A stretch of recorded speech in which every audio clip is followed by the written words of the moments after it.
Neil McTaggart's Crossing, Part 5. A Sound of the Past. Saturday came with a softer light, a pale sun hanging low over the snowy fields. The usual rhythm of boots on floorboards and tools clattering was absent. Instead, the household moved with an easy quiet. Agnes set bread to warm on the hearth, and Robert announced over the steaming mugs of morning tea that there would be no work today. "We'll go for a walk," he said simply. "See the land, Neil." Neil felt a small leap in his chest. A walk meant more than fences and feed. It meant seeing beyond the edges of the farm that had defined his week. A world beyond the pine trees he could see from the window. By mid-morning they were striding out across the frozen ground, their breath lifting in clouds. Thomas carried a stick, tapping it against fence posts as they went. Edward ran ahead, and Anna clutched her shawl close. Robert led steadily, Agnes at his side, her face calm against the winter air. He had noticed their unity at the dinner table. Everyone ate from different plates, except Robert and Agnes, who shared a plate. Here they were walking together like soldiers, each step taken in unison. There was a message of togetherness, a bond which could not be broken. The land rolled out white and wide, with pines hemming in the horizon. After a mile or two, a cluster of smoke threads marked another homestead. As they drew closer, voices drifted across the snow, and one word stopped Neil cold. "He give a stay," someone called from the yard. Cheerful and bright, Neil froze. The sound of Scottish Gaelic, sharp and rounded in the winter air. It struck something deep in him. He had not heard it since his grandmother died back in 1918. The memory of her voice rocking by the fire, murmuring old words half understood, came rushing back like a tide to his mind, which was back in Kilbirnie for a brief moment.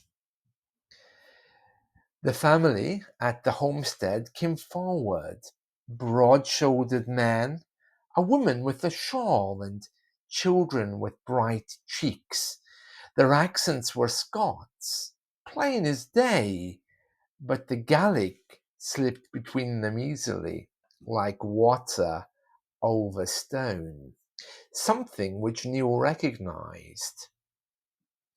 Robert shook hands with the man of the house, introducing him as Callum MacLeod from Skye originally. "This is my household, which you know," Robert said, motioning to each in turn. "And this is my nephew Neil, newly off the boat."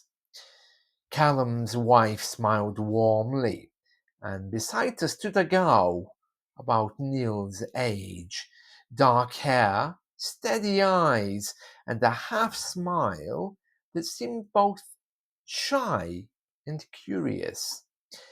"This is Esther," Callum said, "our eldest." Neil nodded, suddenly unsure of his words. Esther gave a polite "good day" in clear English, but when she turned to her younger brother, she switched back to Gaelic. without pausing.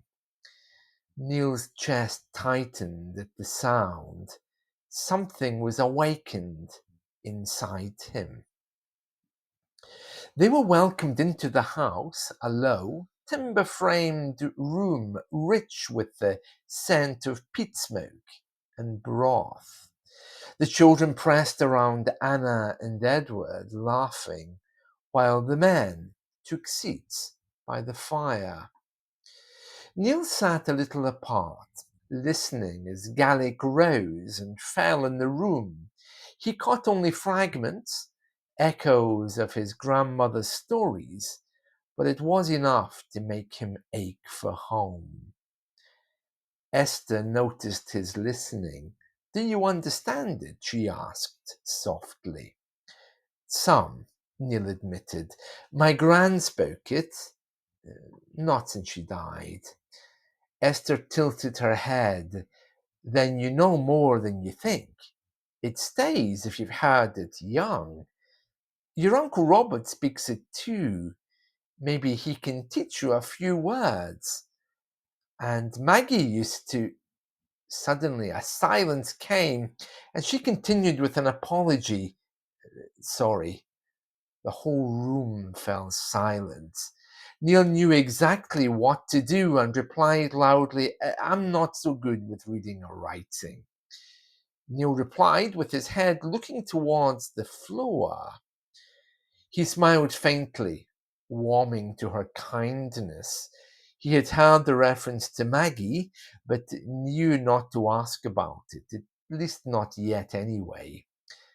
They both glanced over at Thomas, who was sitting alone, staring into the fire like a man well beyond his years, and the room returned to casual conversation. The afternoon passed with talk of land, neighbours, and the struggles of a winter so far from home. Neil joined in little, but he watched Esther's hands as she set bows, the way her eyes lingered on her father when he spoke. There was a steadiness in her, like the land itself. As the visit drew to a close, Robert stood up. "We'll be seeing more of each other. Neighbours ought to." Outside, as they wrapped themselves in scarves and stepped back into the dusk, Esther caught Neil's eye. "Next time," she said quietly, "I'll teach you a word or two." Neil nodded, his heart quickening. On the walk back, Thomas was silent, his stick tapping the frozen earth. Neil almost asked him then about Maggie, about the half-truth he'd glimpsed in Thomas's eyes a few days before. But the question stuck in his throat. The silence around her name seemed thick, impenetrable, and yet Neil had seen a flicker in Esther's gaze, a sharp breath at the mention of the name Maggie, a knowing look when Thomas's face tightened at the mention of family. She might know something. As they reached the farmhouse, Neil felt the stone deep in his pocket. The land was strange, the work was hard, but for the first time he felt the pull of something else, a voice from the past in Gaelic, and a girl who might carry answers to an increasing number of questions.